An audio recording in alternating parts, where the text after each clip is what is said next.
vous recommanderiez? Quelles sont les postures ou les types de yoga les plus recommandés du coup dans le cadre des troubles du comportement alimentaire? Oui, donc comme on a dit, il y a cette étude, enfin on n'a pas encore parlé de cette étude d'Atsala, et j'en parle dans mon livre. C'est une étude qui a étudié 273 adolescents et adolescentes qui avaient des troubles du comportement alimentaire, et ils n'avaient rien de commun sauf l'anxiété. Et donc il faut vraiment travailler sur l'anxiété. Pour ça le yoga est très bien parce que ça travaille sur l'anxiété au niveau du corps et de l'esprit. Donc au niveau du corps, tout ce qui tend le corps mène à une détente profonde après et permet de dénouer l'anxiété. Donc je dirais que toutes les postures sont bonnes, mais c'est vrai que les postures sécurisantes au début, on doit leur donner la préférence parce que c'est un peu prendre le patient dans le sens du poil. Hein. Donc il a l'anxiété, donc on favorise la sécurité. Donc ça peut être la feuille pliée, où on est assis sur ses talons avec le front devant dans le sol, les postures sur le ventre et une ouverture progressive, sans forcer, voilà, mais une ouverture qui soit progressive et donc agréable. Et voilà, donc pour les postures, il y a ces choses-là, et prendre suffisamment le temps pour la relaxation consciente, voire hyper consciente, entre les postures. Parce que c'est très important, c'est réparateur pour quelqu'un qui est mal dans sa peau. Il y a un auteur, Jean-Philippe de Tonac, qui était anorexique, donc un anorexique garçon, et il a écrit des très beaux livres sur littérature et anorexie. On sent qu'il a une grande sensibilité à ces sujets. Et il dit, quand il témoigne de lui-même, que ça prend beaucoup de temps pour se réconcilier avec son corps et pour réhabiter sa maison. Parce que quand on est dans l'anorexie aiguë, on n'habite plus sa maison. Hein, on est comme enfermé dehors.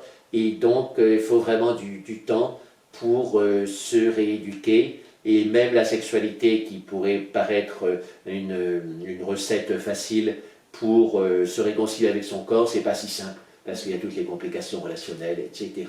Et donc, et puis dépendre de l'autre pour avoir une bonne image de son corps, c'est dangereux, parce que quand il y a la rupture, ça s'inverse. Hein, et du coup, le côté un peu maniaque de l'expérience amoureuse qui marche s'inverse rapidement en dépression. Et donc l'anorexie n'a pas besoin de ça, parce qu'il y a suffisamment de tendance à la dépression dans l'anorexie pour être prudent autour de ça. Donc réhabiter son corps de façon douce, et donc ça peut être le massage, ça peut être la méditation, ça peut être le hatha yoga. Le mieux c'est d'avoir des combinaisons de tout ça. Et donc ça c'est pour les postures. Pour le pranayama, donc il y a l'observation du souffle qui est très bien parce que ça rééquilibre.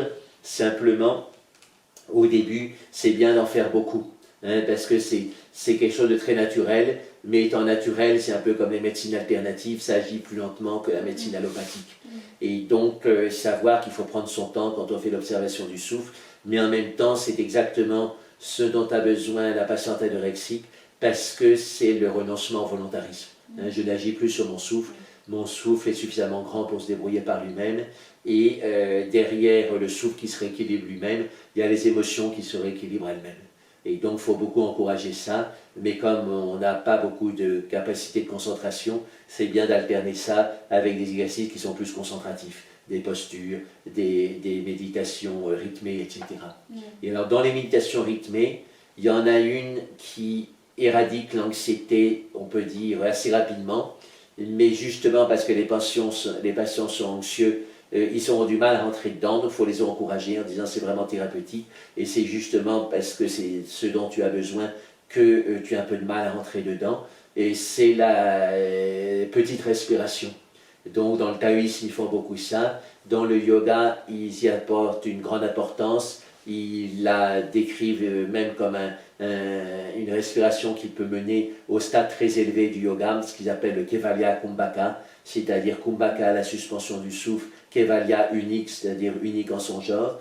Et donc dans ce Kevalya Kumbhaka, c'est une petite respiration où on inspire 3-4 cm3, on expire 3-4 cm3. Donc ça se fait relativement rapidement, pas trop quand même. On pourrait appeler ça un halètement tranquille, un peu comme ça, voilà, on respire comme ça. Et quand on rentre dans cette petite respiration, à ce moment-là, il y a une baisse de l'oxygène, donc un ralentissement du cœur, et quand il y a le ralentissement du cœur, il y a un calme profond qui s'installe. Et donc ça c'est très important, c'est logique, donc expliquer comment ça marche, et après leur demander de beaucoup pratiquer. Et donc concrètement, c'est mieux de faire des séries décroissantes pour ne pas être trop violent en attaquant tout de suite une petite respiration pour avoir l'impression de suffoquer. Donc on inspire, on expire profondément, puis on diminue progressivement, puis ensuite de nouveau on manque d'air, donc on réinspire, on soupire 2-3 fois, puis de nouveau on diminue. Et ça, donc c'est le premier pranayama. Il y a un second pranayama qui est aussi la respiration lente du zen, qui est aussi la cohérence cardiaque. Donc le mieux c'est de prendre son pouls et de faire 5-6 battements de cœur sur l'inspire, 5-6 battements de cœur sur l'expire. Alors pour d'emblée aller au-delà de l'exercice purement physique, j'aime bien combiner ça avec une méditation altruiste et ça va nous mener à notre dernier point sur la méditation altruiste. Donc on peut mettre une formule du style par exemple je me libère le souffle sur l'inspiration, en inspirant très naturellement, vraiment comme on sent, et donc un peu rapidement en général. Et puis sur l'expiration, je sais donner aux autres, quelque chose comme ça. Ce genre de formule. Donc sur l'inspiration et sur l'expiration, il y a deux formules différentes, qui sont oui, différentes, prédéfinies. Donc sur l'inspiration, c'est vraiment récupérer. Quand on manque de souffle, c'est vital de pouvoir réinspirer. Donc on dit qu'on accepte ça. Ah oui. Je sais, ouais, voilà, oui. Donc je sais me libérer du souffle court, sous-entendu. Et sur l'expiration, je peux donner aux autres, voilà, quelque chose comme ça. Donc on vise sur un rythme 5 ou 6 battements de cœur, donc aussi 5 ou 6 syllabes sur l'inspire et sur l'expire.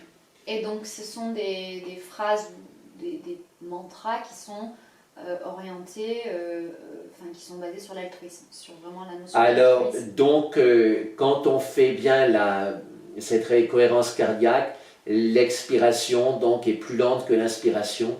Et là, donc, il y a une stimulation parasympathique et on a une chaleur qui vient dans le corps et c'est vraiment la sensation du don. Quand on donne avec cœur, c'est cette sensation qu'on a. On sent plus le cœur, on sent la chaleur dans le corps. Donc, on peut donner avec cœur, avec chaleur, c'est-à-dire qu'on est dans le bon altruisme.